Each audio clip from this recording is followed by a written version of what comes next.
tiếng Anh khi bạn bị mất hộ chiếu khi đang đi du lịch nước ngoài. I think I may have lost my passport while traveling. What should I do? Tôi nghĩ tôi có thể đã làm mất hộ chiếu trong lúc đi du lịch. Tôi nên làm gì? I think I may have lost my passport while traveling. What should I do? I think I may have lost my passport while traveling. What should I do? I think I may have lost my passport while traveling. What should I do? Can you tell me the nearest embassy or consulate for Vietnam? Bạn có thể chỉ tôi đến đại sứ quán hay lãnh sự quán Việt Nam gần nhất không? Can you tell me the nearest embassy or consulate for Vietnam?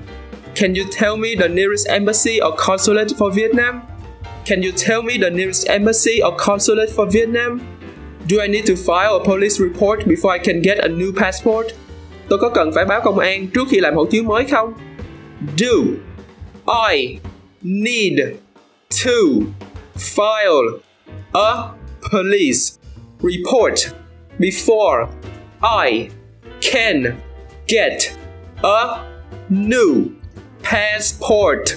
Do I need to file a police report before I can get a new passport? Do I need to file a police report before I can get a new passport?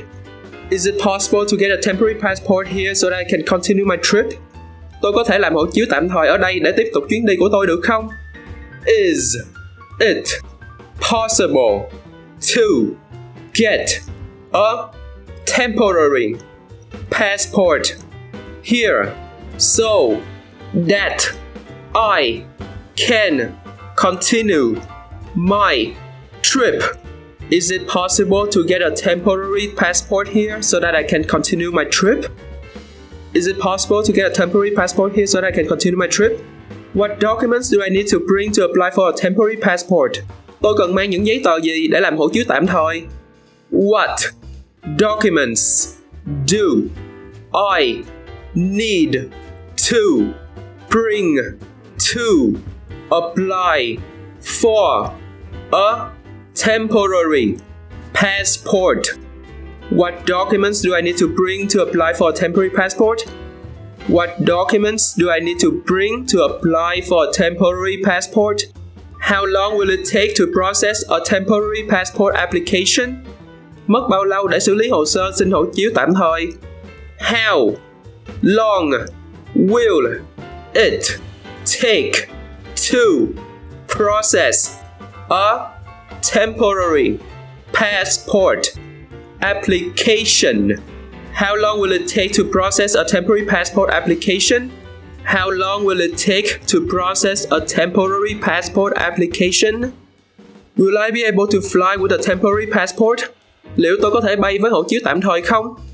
Will I be able to fly with a temporary passport? Will I be able to fly with a temporary passport? Will I be able to fly with a temporary passport? I booked my flight using my lost passport.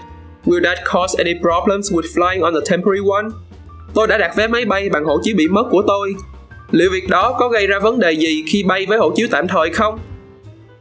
I booked my flight using my lost passport. Will that cause any problems with flying on a temporary one? I booked my flight using my lost passport. Will that cause any problem with flying on a temporary one? I booked my flight using my lost passport. Will that cause any problems with flying on a temporary one? Vậy là hết bài. Bạn thắc mắc điều gì về tiếng Anh? Nói mình nghe trong phần bình luận bên dưới. Mình là Dĩ Lê và đây là EngBits. Hẹn gặp bạn lần sau.